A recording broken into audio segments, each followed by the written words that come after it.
Welcome to Calvinson and Math. Let us solve this equation together. Differentiate y is equal to x cubed plus 3x squared. So to differentiate, you want to write dy dx.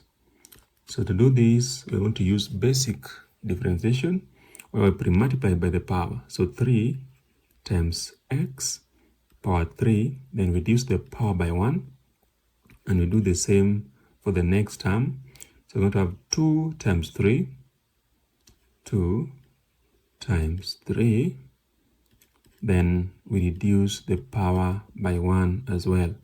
So we're going to have 3x raised to power 3 minus 1, that is power 2, plus 2 times 3, that is 6, and then the power is 2 minus 1, which is 1. So you leave it at that point. Thank you for watching. Kindly subscribe and see you in the next video.